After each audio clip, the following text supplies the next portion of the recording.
Bonjour Samuel, d'abord direction Miami et Rafael Nadal qui jouait son 1000e match. C'est ça, un 1000e match qui restera longtemps gravé dans la mémoire du Mallorquin. À 30 ans, Nadal a dû encaisser pour la 14e fois seulement de sa carrière un set blanc, 6-0, à l'avantage de l'Allemand Philipp Kohlschreiber, 33 ans et 31e mondial, qui semblait être en promenade de santé face au 7e du classement ATP. Enfin, en tout cas dans le premier set, puisque dès le deuxième, l'Espagnol reprend du poil de la bête et inflige un 6-2 à son adversaire pour enchaîner avec un 6-3.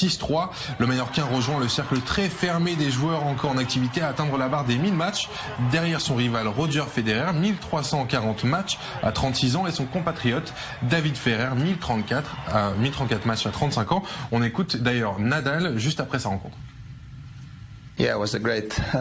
Oui, c'est vraiment une sensation exceptionnelle. Ça fait beaucoup de matchs. Le 1000e, c'est un beau chiffre. Je suis donc très heureux d'avoir remporté cette 1000e rencontre, d'autant plus que mon adversaire a parfaitement joué dans le premier set. J'ai ensuite trouvé des solutions au beau moment et je suis heureux de m'en être finalement bien sorti. Je suis content du résultat parce que c'est vraiment le genre de match où tout peut arriver.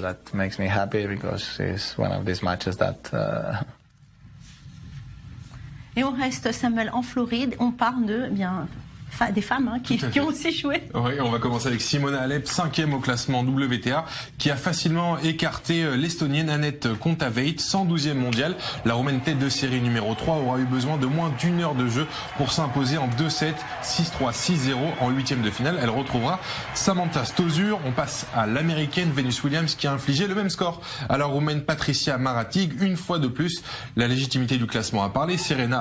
Venus est 12e mondiale alors que Patricia est classée 95e, et Venus devra s'attendre à une adversaire plus coriace en 8e puisqu'elle affrontera Svetlana Kuznetsova. Et on parlait de légitimité avec Venus, c'est l'inverse qui s'est produit avec la grosse déception de l'Américaine Madison Keys, 9e mondiale, qui a été sortie dès le 3e tour du tournoi de Miami par l'Espagnole Lara Arrua Barrena, 72e mondiale. Victoire en 2-7 très serrée, 7-5, 7-5. Lara retrouvera Johanna Konta au prochain tour pour s'offrir peut-être, qui sait, un autre exploit face à la 11e mondiale. Et on va changer de sport pour la catégorie reine de moto au Grand Prix du Qatar. Tout à fait, c'est l'Espagnol Maverick Viñales qui a empoché la 2e victoire de sa carrière en moto GP, parti en pole position. Le pilote s'est rapidement fait doubler pour revenir progressivement sur la tête de la meute, et grosse déception, on voit la chute pour le Français Johan Zarco, double champion du monde de Moto 2, qui participait pour la première fois de sa carrière à la catégorie reine. Il a d'abord impressionné en prenant rapidement la tête jusqu'à atteindre 2 secondes d'avance sur ses adversaires, mais ça, c'était avant de chuter. La chute qu'on a vue est de devoir abandonner au 7e tour sur 20, des débuts tout de même prometteurs pour le Français. Et sur le podium, l'Espagnol devance 2 Italiens, Dovizioso, puis Rossi. Marc Marquez, quant à lui, est 4e. On écoute justement Maverick Viñales. Je suis tellement heureux. Honnêtement, le circuit est extrêmement difficile. Au premier tour, j'ai été très prudent et puis les concurrents ont commencé à accélérer et à ce moment, je me suis dit « Ok, il est temps de pousser ».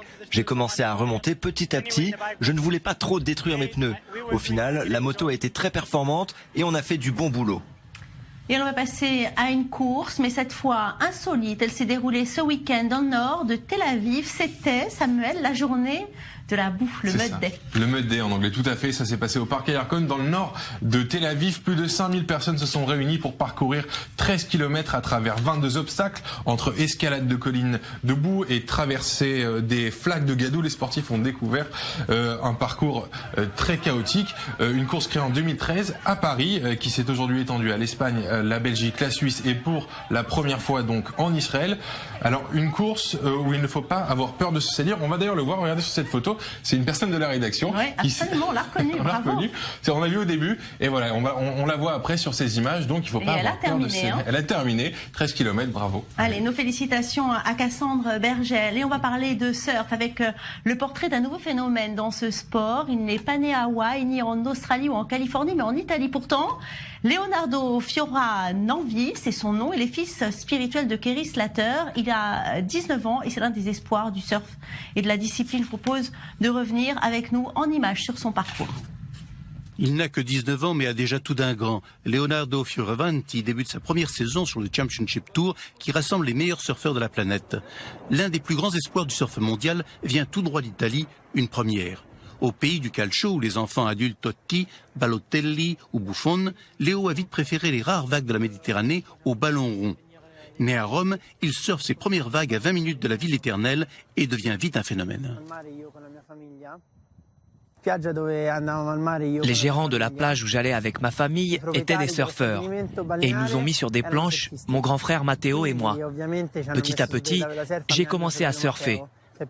Pour moi, ce sport, c'est le meilleur sport du monde, contrairement à tous mes amis qui jouaient au foot ou au sport que nous pratiquons tous les jours en Italie.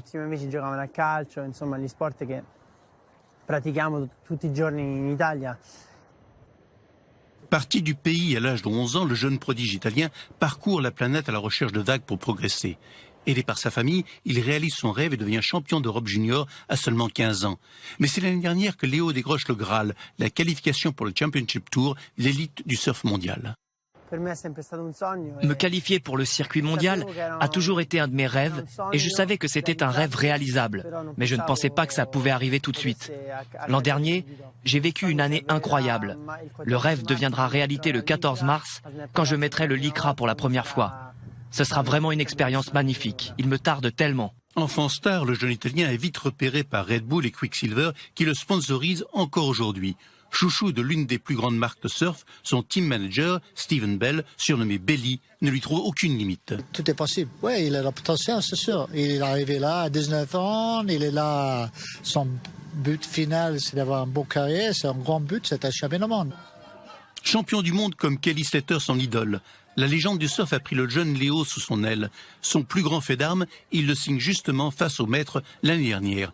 Invité sur le circuit, il élimine Kelly Slater dans les Landes et en Australie.